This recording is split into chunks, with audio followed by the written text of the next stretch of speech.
On today's episode, we're speaking with Judy Seif, a Copt who grew up in Melbourne but has since moved to Perth. Judy, thank you for joining us today. Thank you for having me. So, tell us, where does your story begin? My parents are Coptic Egyptian. My father is of Alphonse Seif and my mum is Amal, and they migrated to Melbourne on the 16th of March 1967. And they came by ship from Cairo, and it was the first time both my parents had been on a ship.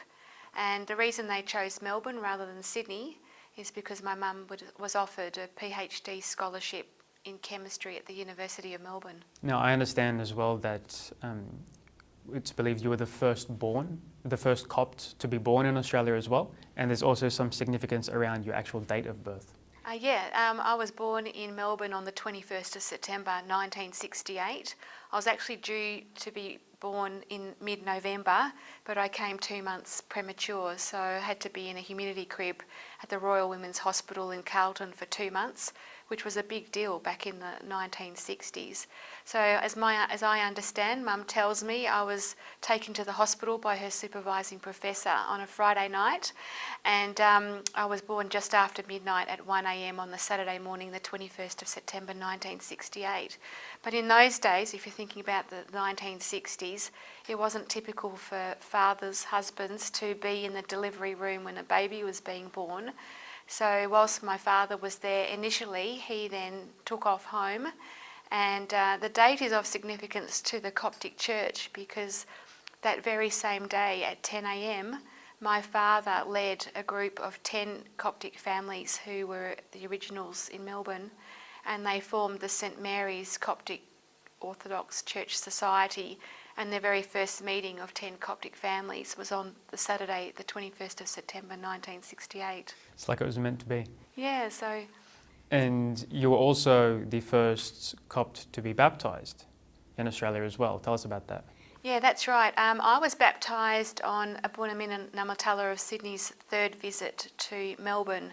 So he was migrating from Egypt, and my father, Alphonse, he heard that he had been ordained a priest for Sydney, so he sent a telegram to the Holy Synod in Cairo and requested that Abuna Namatala stop over in Melbourne before he continued on his journey to Sydney to conduct a first liturgy in Melbourne.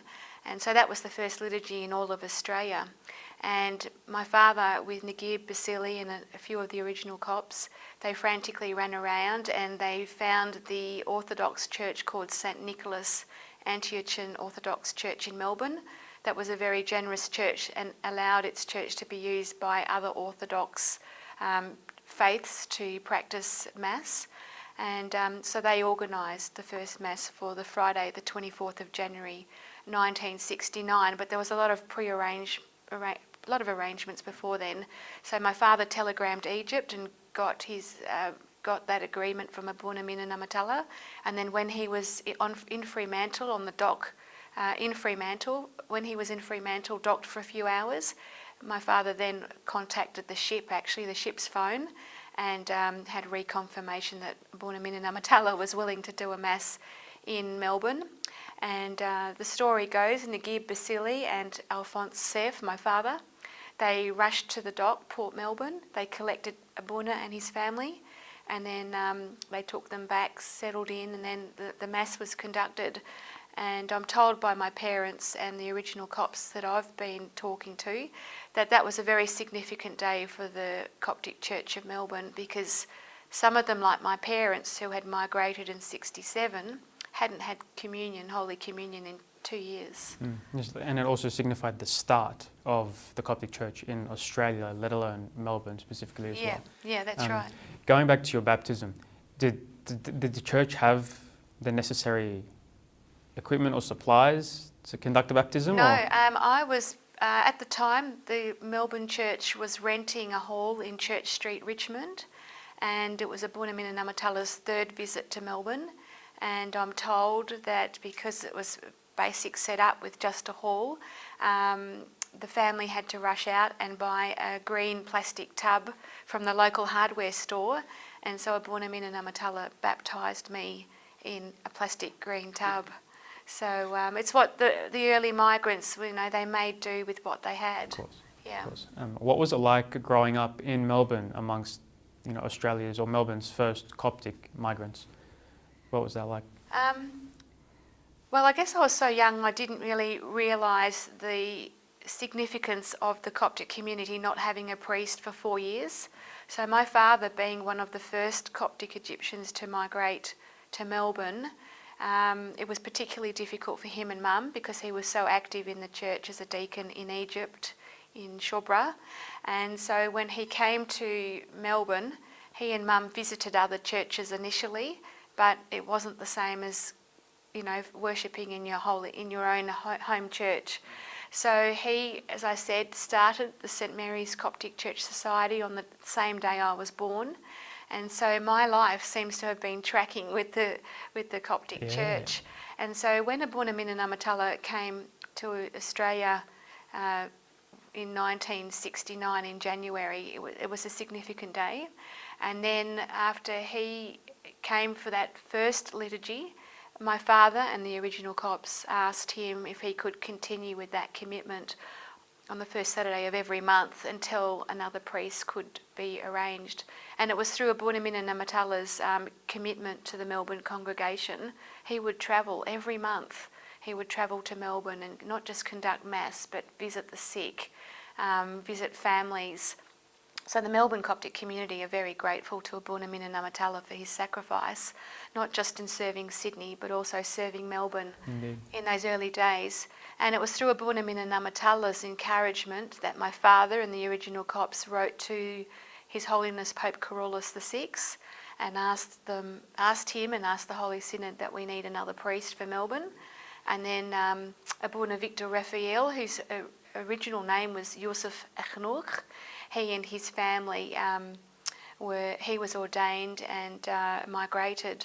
But I'm not sure if it's familiar to your viewers. When Abuna Victor was originally coming to Australia, he wasn't coming as a priest. Really? No, he had a brother called Albert who lived in Melbourne, who I think had come the year before with his wife and 2 boys. And so he had encouraged his brother, Yusuf, to migrate with his family to Melbourne.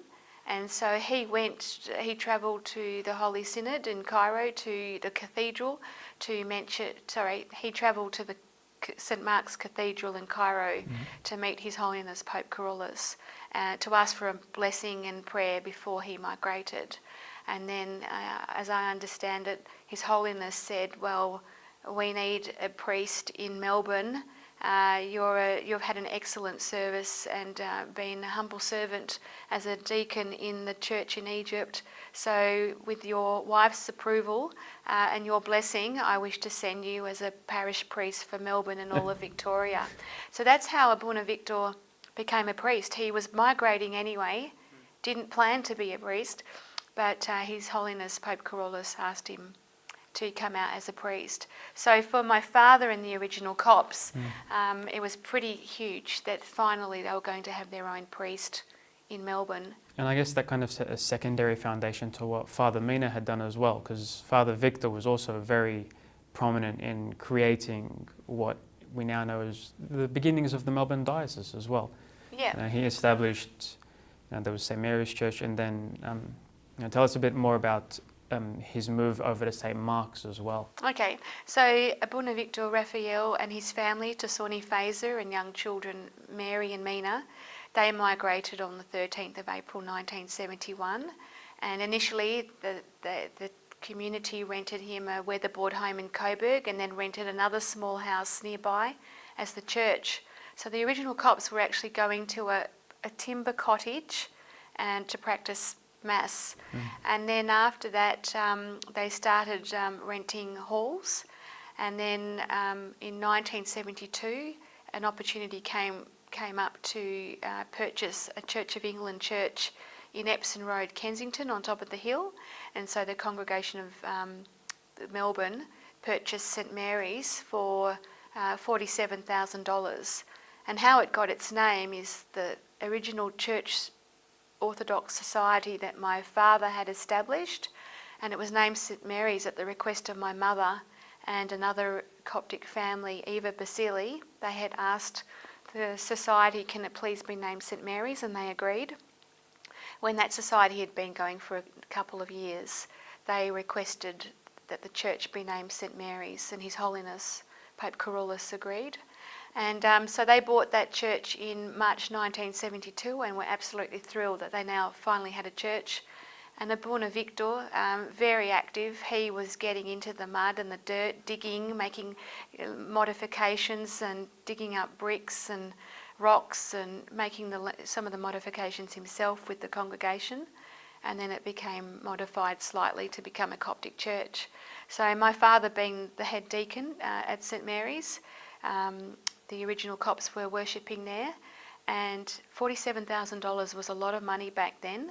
And so the original Copts, like my father and Nigib Basili and others, when they had secured their own houses in the late 60s, early 70s, they put their own houses up as security to the Commonwealth Bank loan of $47,000. Dedication. Yeah. Now, Father Victor also established St Mark's in 75. Yeah. What can you tell us about, I understand that you moved over there to St Mark's Parish as well? Yeah, so St Mary's was going okay. The congregation was growing. I think by the time that Abuna Victor had arrived in Melbourne, there were about 40 families, whereas when my father first migrated, Mum and Dad were only one of 10 families. So yeah, my parents were really truly original Copts of Melbourne. So when the congregation of St Mary's was growing, there was the need to have another Coptic priest. So as I understand it, I think Abuna Mina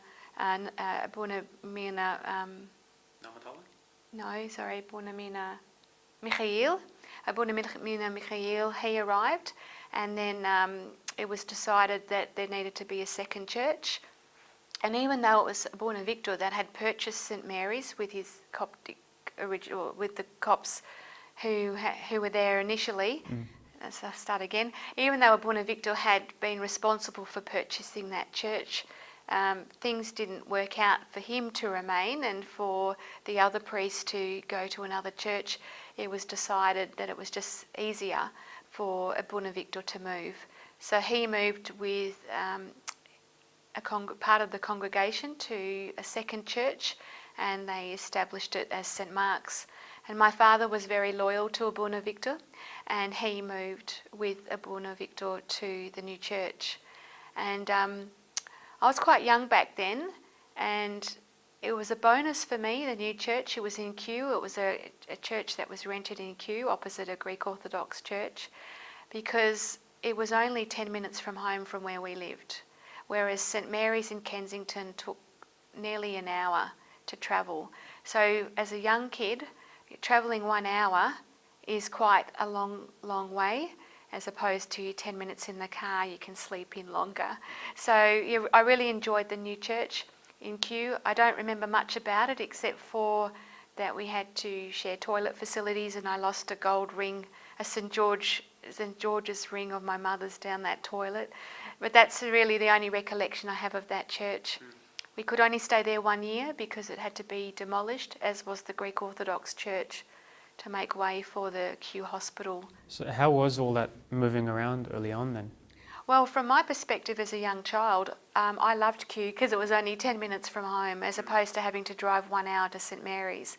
But then another church had to be found, and then Abuna Victor located a uniting church in High Street, Northcote, on a main road. And I liked that church because the way the church was designed, the seating sloped down towards the altar. So it didn't matter where you sat, everyone could see the altar. And it was modified. I remember there was a wooden frame with a beautiful red velvet curtain. And I remember in those days the sermon used to happen at the end of the Mass, not at the beginning of Mass. And Abuna Victor was very famous for his fates.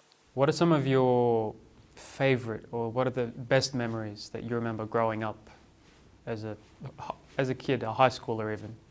My early memories was that the St Mary's fete, when Abuna Victor led the St Mary's Church, I remember that being a lot of fun. My father had organised through his employment to donate a lot of toys and posters to that fete, and that ended up being the best stall because of all the Mattel toys merchandise.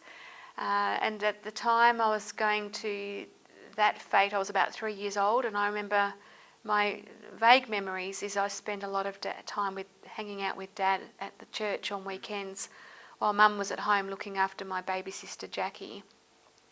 My strong memory of Northcote was that Abuna Victor, after he had conducted the Mass, then done his 1 hour sermon, he then actually took Sunday school. So it was a very long day for him, and immense dedication and commitment to his congregation and to the youth. And probably less significant, but there was a fish and chip shop in the main street, and I remember all the young kids used to go and get potato cakes and hot chips if they didn't like what was being sold at the church canteen. Yeah, as you mentioned before about the youth, what was a youth meeting or a youth camp like back in Melbourne in the 80s and 90s? All right. Well, the problem with the St Mark's Church is that most of their congregation lived near the Tullamarine Airport, which was quite far away from where my family lived.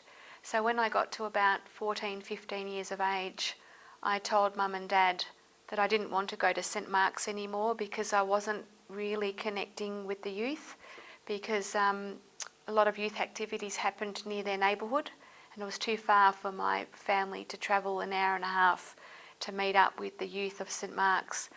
So at my insistence, I asked to relocate to the Oakley Church, Archangel Michael and St Anthony's in Oakley, and that was only about 10-15 minutes from home.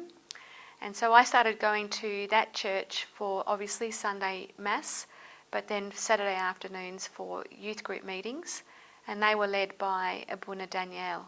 I know you're very close to Father Daniel, now Bishop Daniel of St Shenouda's Monastery in Sydney. Yeah. Tell us a bit more about how you got to know him. Yeah, so I grew up in his church. He was very active with the youth and very proactive with excursions, camps, outdoor activities. So some of my very strong memories with him was him leading a youth group on a snow trip to Mount Buller, and us all attempting to ski. He didn't get on the skis, but he was very active in the snowball fights. And I remember one memorable 5 minutes where the youth decided to pick on Abuna and throw all the snowballs at him. So that was funny. And we all tried to build snowmen and all those sort of fun things. Another time I remember we went on a bush camp, and one of the activities on the camp was canoeing. And so he organised canoe races. I didn't realise my canoe had a leak in it. And because it was only an overnight camp, I only had the day's clothes with me, and they got all wet. And he could have just said, "Bad luck, you're going back to Melbourne in wet clothes." But he very kindly organised to have my clothes washed and dried before we left the camp. And we also organised a day trip to the Heathcote Monastery, female retreat, and he gave a lot of time to the youth. He also organised the first 2 ever youth trips for all Coptic youth around Australia to Egypt. Oh yes. And I know you went on the second one from memory. Oh yes. Oh yeah. Amazing. Absolutely amazing. How did all that come about? Yeah. Well, because Abuna Danielle was incredibly active in promoting the youth and not wanting any of the youth to miss out on anything. So it wasn't just 18th birthday parties and trips to the snow and the beach and camps. He was also very diligent in wanting the Coptic youth to know their history and their heritage. Of course. And so a number of teenagers like myself who was born in Australia, and my only memories of Egypt was sort of as a baby. I didn't have much knowledge of Egypt as an adult. The Coptic youth trip was perfect for me to go on, and he encouraged us all, and I think the clincher for me and my family was, yes, this is the second trip to Egypt, but we don't know if this opportunity will arise again. And so when my parents heard that, it wasn't a case of let's risk it because there'll be another one, they decided to save the money and have me go on the trip. Because you weren't always going to go on that trip either, were you? No, I wasn't planning to go. It was very, very last minute. And I think what changed my mind, because I think my attitude was quite laissez-faire. Oh, there'll be another one. I'm too busy with uni studies and stuff. But when he said, there may not be another trip, so seize the moment, seize the day, Yeah. I decided to go on the trip. Judy, thank you so much for sharing all those lovely memories with us today. Thank you, Bishoy, for having me.